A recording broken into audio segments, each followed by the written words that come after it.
I got a hot mic? Yep. Okay. Good evening. Got a couple of public service announcements. Is David Gardner in here? He just walked out. Here I was going to talk about him and he's walked out. There he is. I want to encourage everyone, if you have the opportunity to take part in the education ministry. Whether you're teaching the children, the teenagers, the college class, the adults. I'd like to encourage you to take part in that ministry, but let me give you one hint on how not to participate. A couple years ago, maybe 3 years ago, David always sends out these questionnaires asking you what you would like to teach in the following year, and I didn't send mine back. And I ended up teaching Song of Solomon the following year. So if David sends you that sheet, fill it out very carefully and be very specific about what you want to teach. But yes, I encourage you all to take part in the education ministry. And then the second thing is, this Saturday morning, 9 o'clock, in NPR, there's going to be a men's Bible study and breakfast. There's a sign-up sheet out there on the adult ministry board as you're going toward the education wing. And the theme is breakfast casseroles. I tried out my breakfast casserole on sale last Saturday, and she gave it a thumbs up. So guys, bring your A game. Maybe we'll have a casserole off and see who has the best. But I want to invite you to come to that. Did everyone get a class outline? I handed out a class outline last week, and each family was supposed to get one. Was there anybody that did not get a class outline? Okay. If you want to take one back to Paul and Lisa back there. Anybody else? Right there as well. And we've got one over there as well. Thanks, Kenny.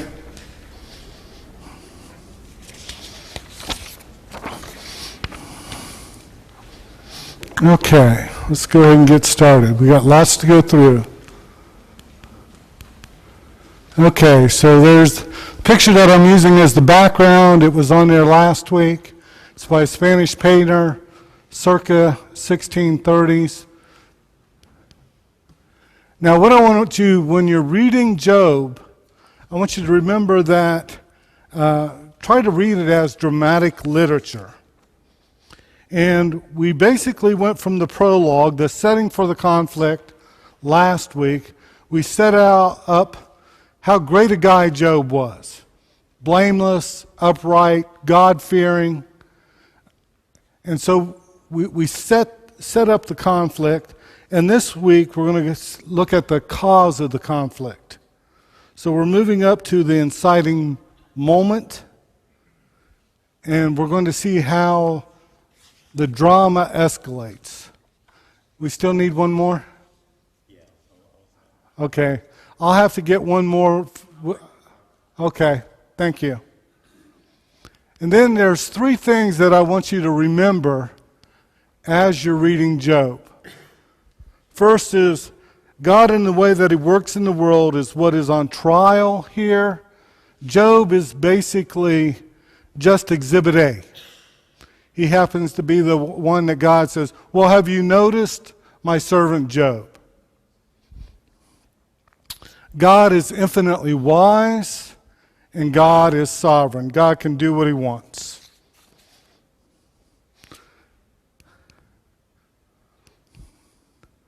Now, when we read this, verse 4 last week, I want you to, actually verse 5, I want you to take a close look at where he says, it may be that my children have sinned and cursed God in their hearts. Thus Job did continually. So Job was bringing them in. He was consecrating them. He was having sacrifices for each one of them, just in case they may have cursed God in their hearts. They may have unintentionally sinned. And what I want to take a look at real quick is some of the ways that someone in the ancient Near East would curse their God, or if they were a pagan, curse their gods. So one of the first ways, got rid of that page too early. One of the first ways that they would do that is by taking credit for what God has done. You know, one of the things that Jesus said was blasphemy was when somebody took what he had done, a miracle, and said, well, it's from Satan. Said somebody else, the evil one, the accuser, had done it. Misjudging God's motives, thinking that God will not act, expressing one's ambition against God, and expressing one's arrogance, and then stating that there is no God. So those are the different ways that someone in the ancient Near East would curse their God, or if they were a pagan, they would curse their gods. And I should have brought that up last week, and somehow it got left out of my notes. But I want to tell you, because that's going to come up again in the book of Job, cursing God. I'm going to have to take out these animations.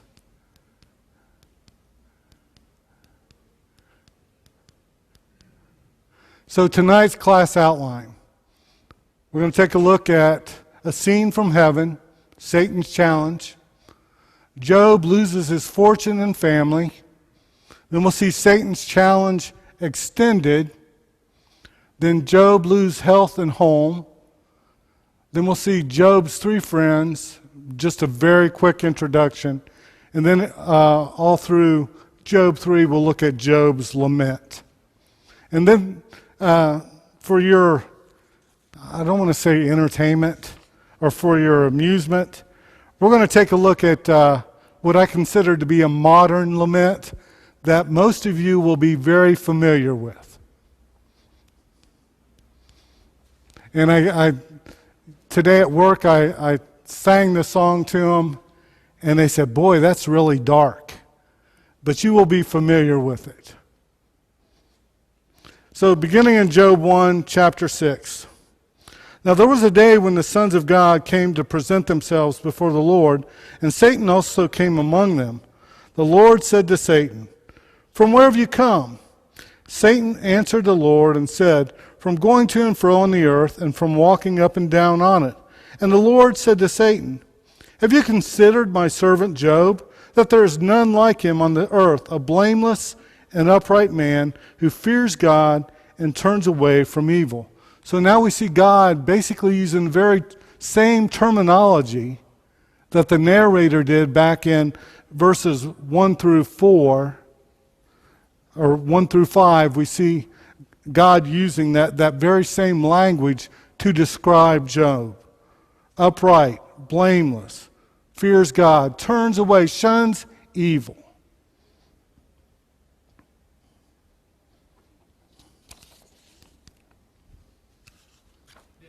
Yes.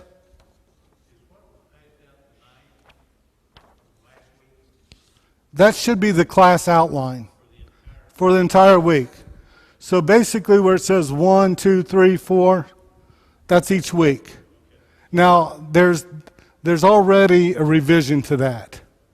Unfortunately, because of work, I will not be here December 29th.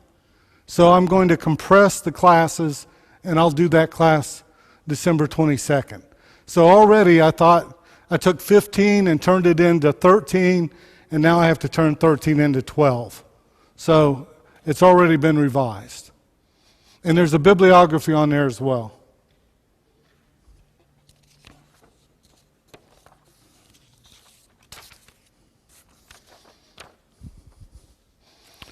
Then we've got Satan's challenge. Then Satan answered the Lord and said, "Does Job fear God for no reason? Have you not put a hedge around him and his house and all that he has on every side? You have blessed the work of his hands, and his possessions have increased in the land. But stretch out your hand and touch all that he has, and he will curse you to your face. Now, remember how we've said that a person would curse God. And Satan is saying that's what Job will do. And the Lord said to Satan, behold, all that he has is in your hand. Only against him do not stretch out your hand. So Satan went out from the presence of the Lord. And I want to bring something, a couple of things actually, to your attention. And where it says, does Job fear God for no reason? What does that mean?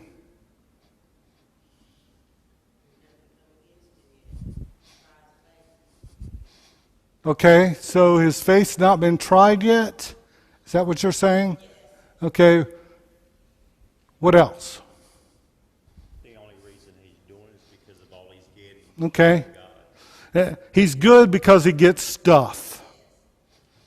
Okay, basically. He's good because he's blessed.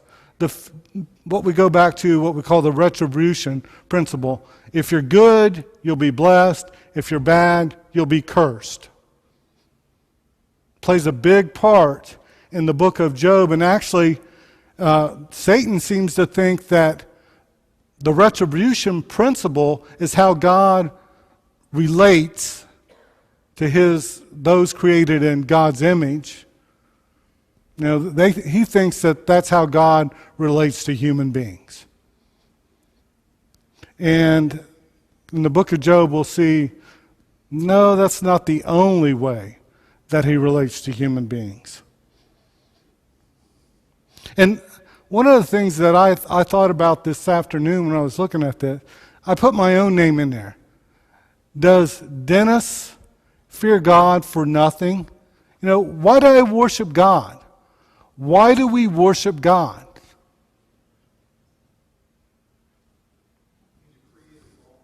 He's the creator of all things. Because he's God. Period. Now, because I said period on Bart's, that doesn't mean that y'all can't answer with other answers. Why else?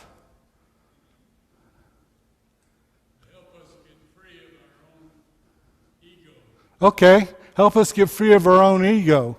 You know, I forget what preacher said this, but when he gets up in the morning, one of the first things he says is, there is a God and I'm not him. Our own ego gets in our way sometimes. John?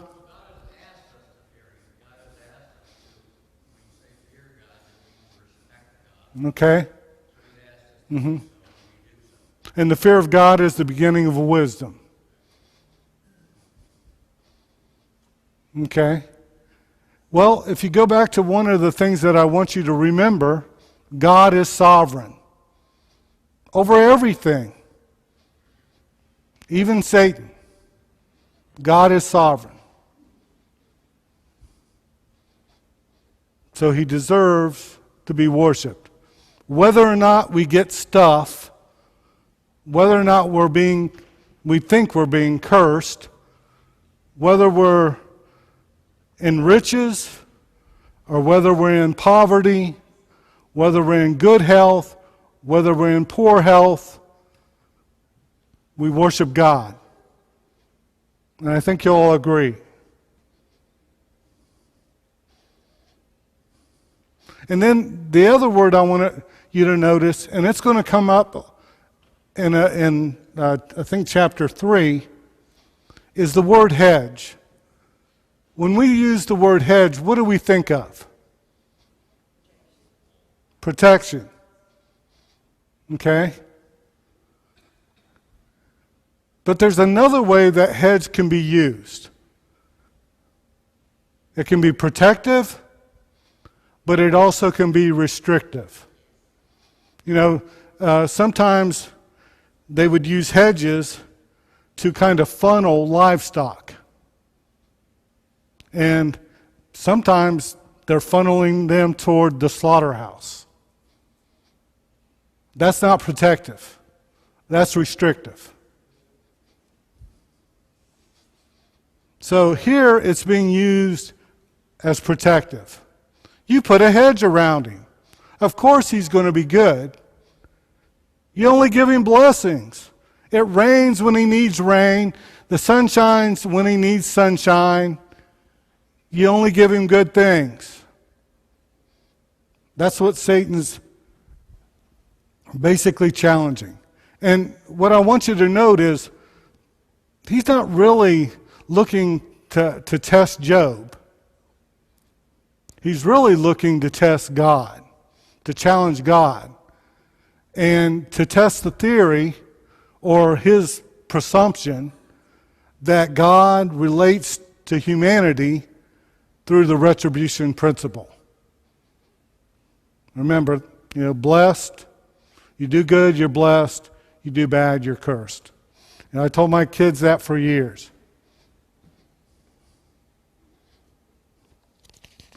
And I think you'll find that Job believes the same thing. That Satan's not the only one that's pushing forward the retribution principle, but Job believes it.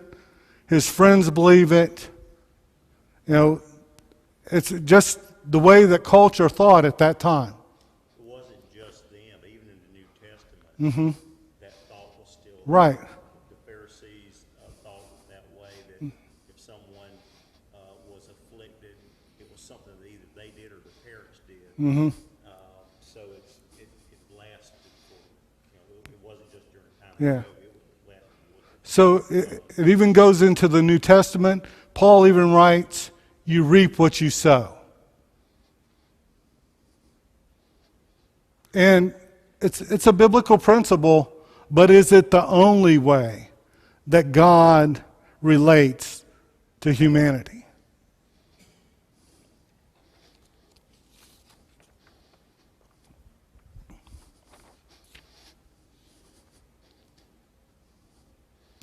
Okay. Now there was a day when his sons and daughters were eating and drinking wine in their oldest brother's house. And there came a messenger to Job and said, the oxen were plowing and the donkeys feeding beside them, and the Sabaeans fell upon them and took them and struck down the servants with the edge of the sword. And I alone have escaped to tell you. While he was yet speaking, there came another and said, the fire of God fell from heaven and burned up the sheep and the servants and consumed them, and I alone have escaped to tell you.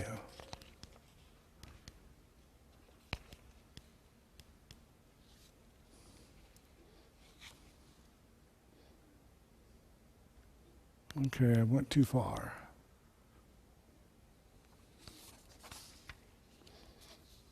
No, I didn't. While he was yet speaking, there came another and said, the Chaldeans formed 3 groups and made a raid on the camels and took them and struck down the servants with the edge of the sword, and I alone have escaped to tell you. While he was yet speaking, there came another and said, your sons and daughters were eating and drinking in the oldest brother's house, and behold, a great wind came across the wilderness and struck the 4 corners of the house, and it fell upon the younger people, and they are dead, and I alone have escaped to tell you. Just like that. His wealth and his children gone. Sometimes tragedy strikes that quickly. Sometimes it strikes very slowly. You have a loved one that has Lou Gehrig disease, ALS, and you watch their body deteriorate. One of the first congregations that I preached at, we had a member who was going through ALS, and you watched him go from a guy who could come in with a walker to a guy that could push himself in with a wheelchair, to someone who had to be pushed into a wheelchair, and then watch his speech garbled. And you could see through his eyes, he was still there. but he just couldn't make his body do what he wanted it to do. Sometimes it's very slow. Tragedy, suffering. But here it happens very quickly. And the accuser, the challenger, Satan, the Satan, uses all the resources at God's disposal here. He uses human foes, the Chaldeans, or, well, later we'll find out they're from Babylon. The Sabaeans.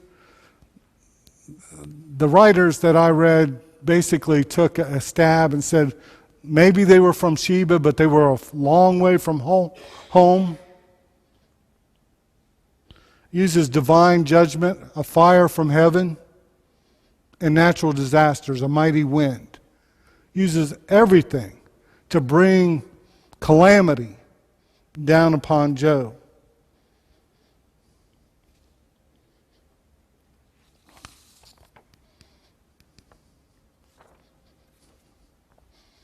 How would we respond to such tragedy, such suffering? You know, I'm a guy who, I start complaining if the traffic goes to a standstill on New Circle Road. John?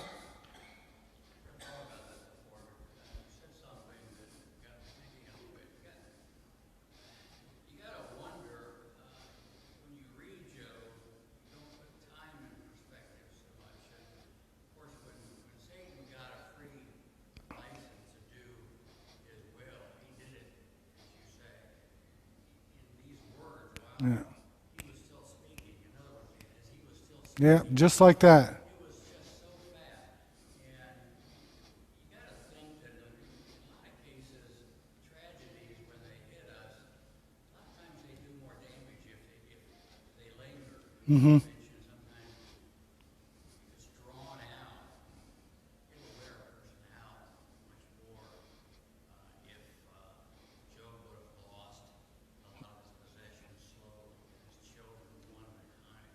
Something like that would have happened over 5 years. Mm-hmm. But you might also get... This is a snapshot in a bank. Yeah. Once, but, you know, I don't know the story. I mean, the story would have probably done the same, but it was so fast in this case. Yeah. And Job reacted, we're going to get to this, but unfazed. Yeah, it was like the rug just being pulled out from under him, just like that. You know, and Thinking maybe Satan would have done more damage if he had given us some time. I don't know. yeah, but sometimes you become hardened to grief as well. You know, it's just one more thing piled on another, and your heart can go one of two ways. You know, it can get to the point where it just can't take anymore, or it just becomes hardened to pain.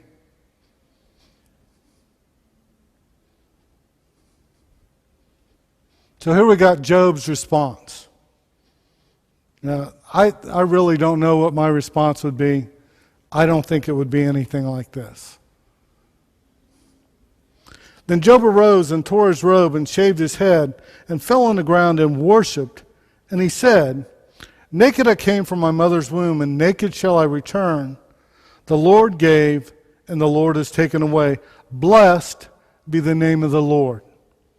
In all this, Job did not sin or charge God with wrong. Now, I've got a question here. Well, first I want to point out, this is a typical response. You know, if someone's mourning in the ancient Near East, this is what they would do if they were male. Typical response. I think David, when the child from Bathsheba dies, I believe he does some of the same things.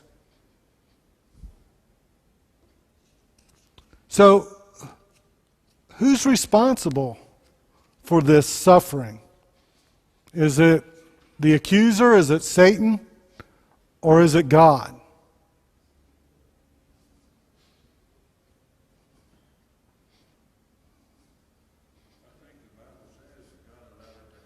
God allowed it to happen, so God plays a role in his suffering. Now, God is omniscient. He knows what's going to happen.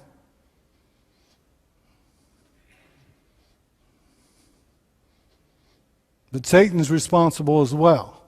Now, I read one commentary where I thought the guy took some literary license and said that, well, Satan took delight in doing this to Job. From what I read in the text, I don't see any delight there. You know, it's his job to accuse, his job to challenge. That's what he's doing. He's just doing his job.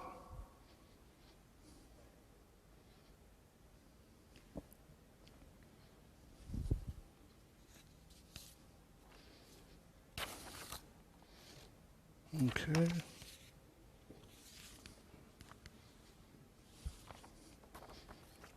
Satan's challenge extended.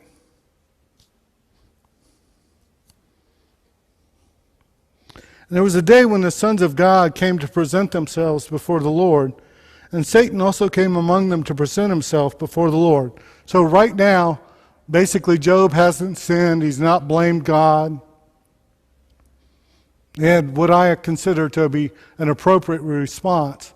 Now, I want to give you a warning. I don't think that using the whole book of Job as how to respond to suffering, I would not use the whole book, because there are places that we're going to find that even Job has the wrong idea about suffering. But the response that we just saw is a pretty good response and worth emulating.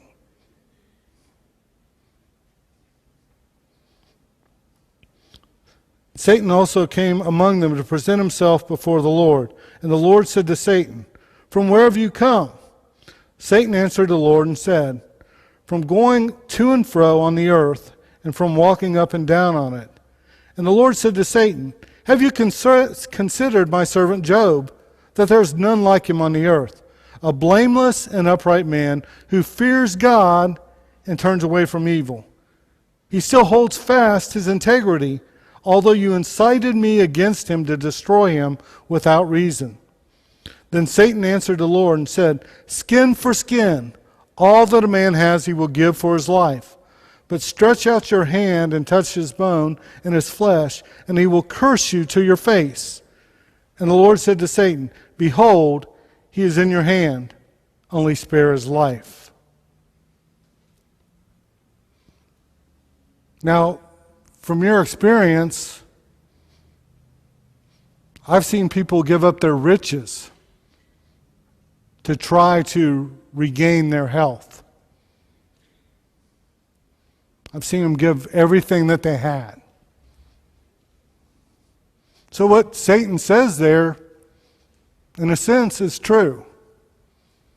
You've taken away everything he has, but touch his health. Take away his health. And then he'll curse you to your face. When you think about your own experience, when have been the worst moments in your life? Has it been when you've lost something, or when you were physically ailing? When you were flat on your back in a hospital bed and all you could do was look up toward God?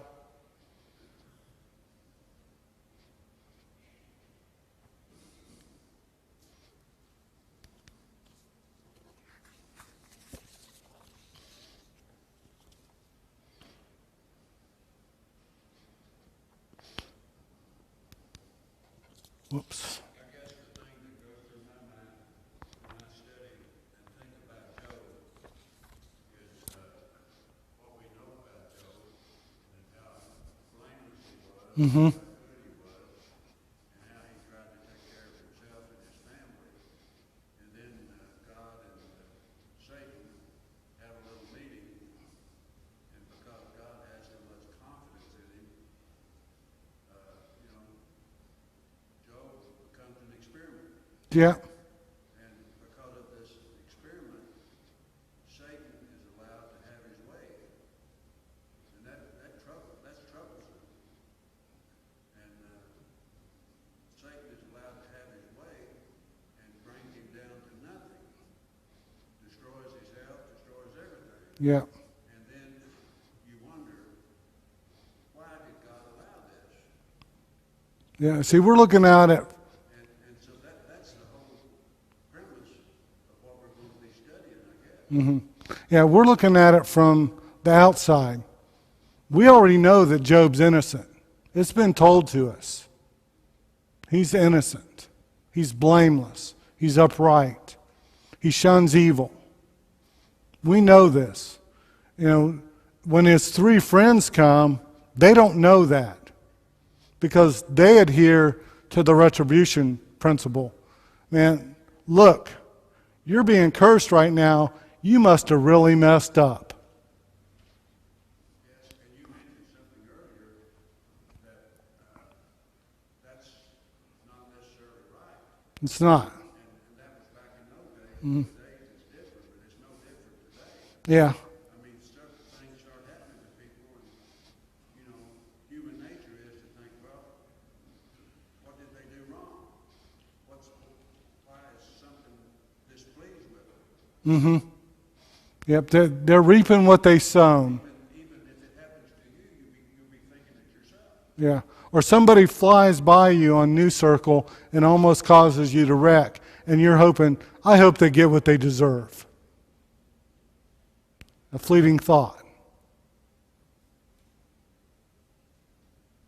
So, and then the other secret that we know where Job's not aware, no one on earth is aware, between the meeting or the heavenly council where Job and not Job, God and Satan are discussing Job.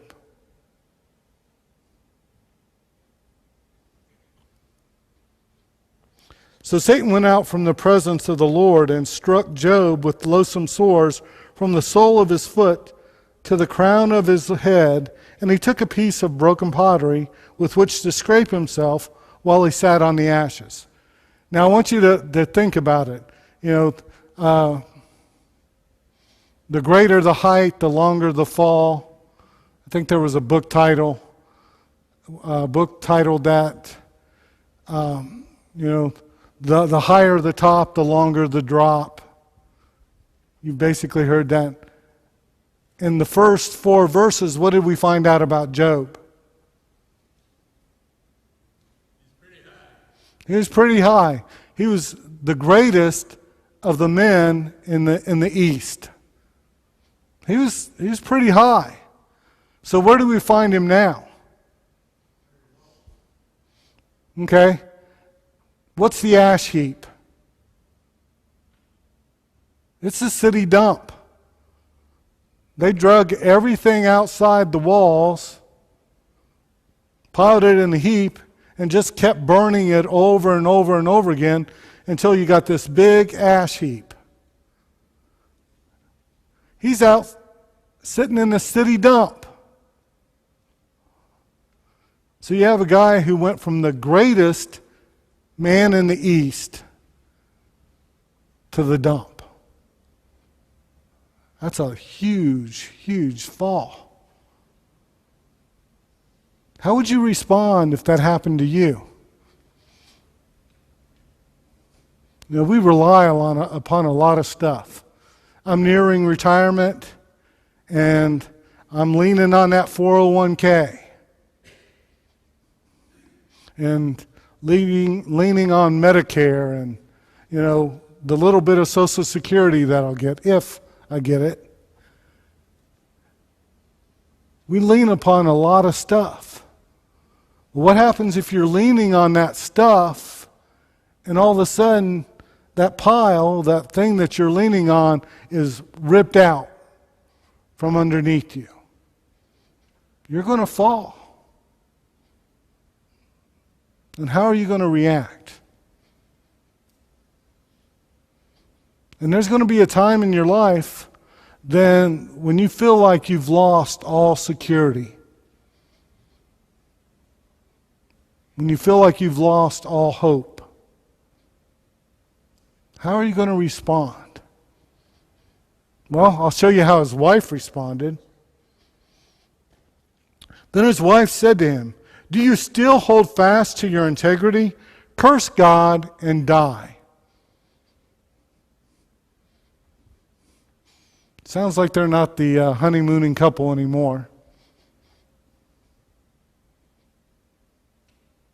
Why would she say that? She had just lost everything too. She'd lost everything too. Probably things that she found security in.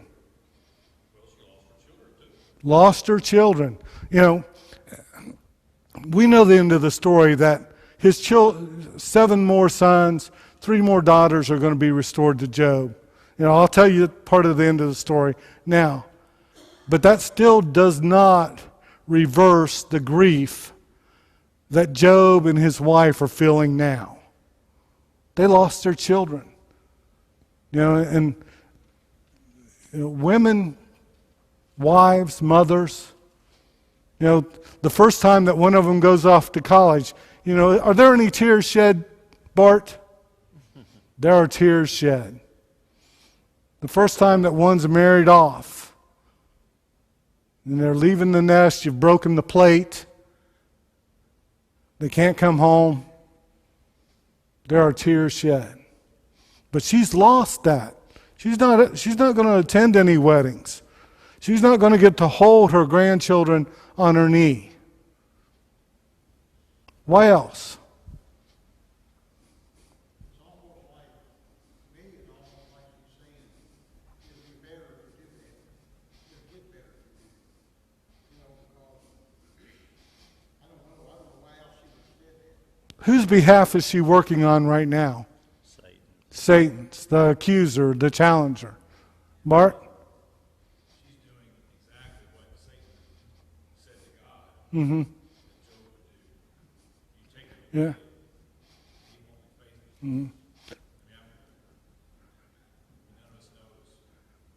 You know, that's what's happening.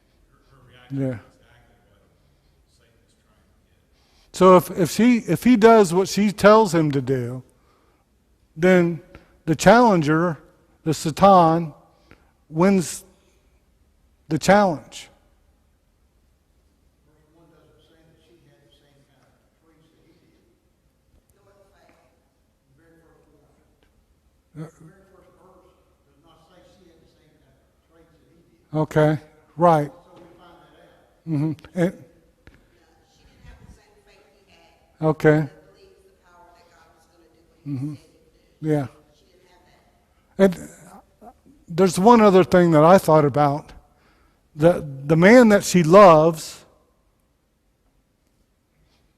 who was one of the greatest men in the East, where's he sitting? In the garbage dump. And he's scraping these sores with a shard of pottery. And you know, someday, if you're married long, you age, and you're gonna see your loved one suffer. And she's almost saying, you know, it would be better for me. I would suffer less if you were dead, than rather to see you to continue suffering.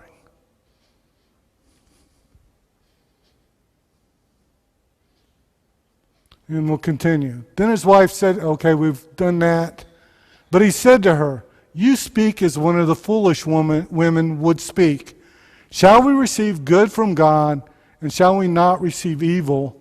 In this, Job did not sin with his lips. There's a converse thought on shall we receive good from God, and shall we not receive evil? You know, there's a verse in there that says that it rains on the just and the unjust. So, the evil receive good things, the just receive good things. You know, the just receive both good things and bad things. You know, both of them do. In all this, Job did not sin with his lips. Is there any information or thought when it says that Job, in all this, in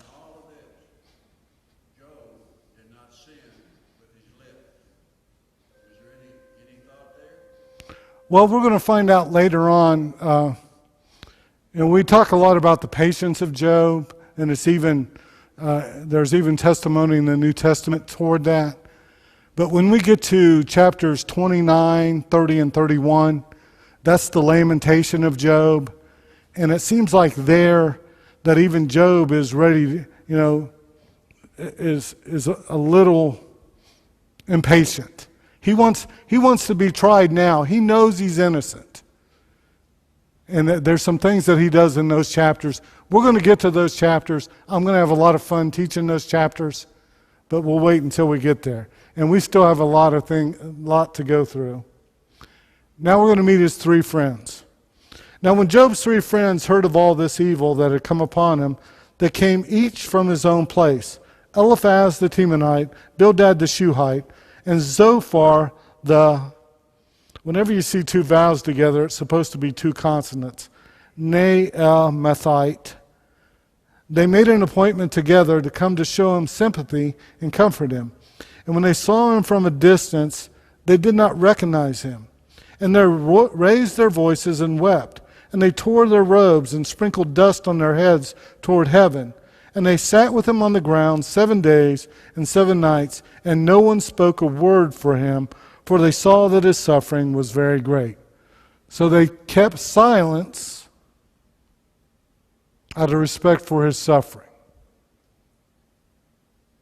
And one of the commentaries said that it would be the practice to not speak until the sufferer spoke. So they're waiting for him to basically to speak. But because of the retribution principle, what's going through their head? What did he do? What did he do? What did he do? Yeah. Why is he being cursed? He must have really messed up. He must have cursed God.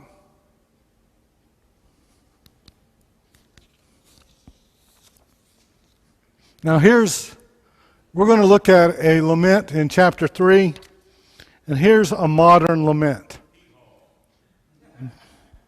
Yeah, and I knew that some people would recognize it. I ran it by somebody earlier today. They had never watched an episode of Hee Haw in their life, and their response was, "Man, that's really dark."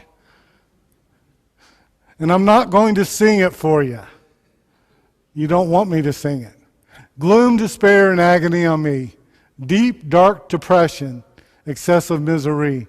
If it weren't for bad luck, I'd have no luck at all. Gloom, despair, and agony on me. And some of you probably could hear the music in your head as we went through that. But that's an example of a modern lament. Now, we're very quickly going to go through the very first part. Now, Job's lament, and some translations use the word may. The ESV uses the word let. And here's some of the things that he does. And basically what he's wanting God to do is curse the day that he was born. After this, Job opened his mouth and cursed the day of his birth. And Job said, and here's some of the things that he says. Let the day perish on which I was born. Let that day be darkness. Let gloom and deep darkness claim it. That night, let thick darkness seize it. Let it not rejoice among the days of the year. Behold, let that night be barren. Let no joyful cry enter it. Let the stars of its dawn be dark, because it did not shut the doors of my mother's womb, nor hide trouble from my eyes.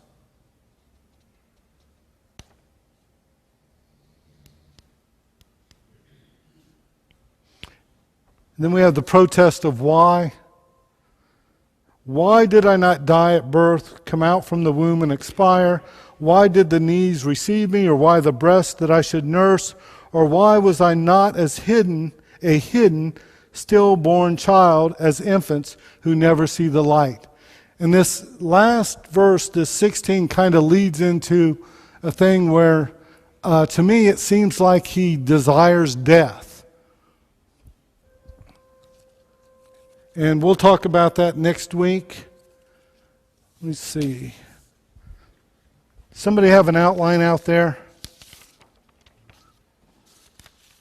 What is the third class? Chapters what? 4, 5, 6, and 7. Okay. So for next week, reread chapter 3, chapters 4, 5, 6, and 7. Thank you very much. I appreciate your comments. I hope this class has been beneficial. Remember, men's breakfast on Saturday. And see David Gardner if you want to teach.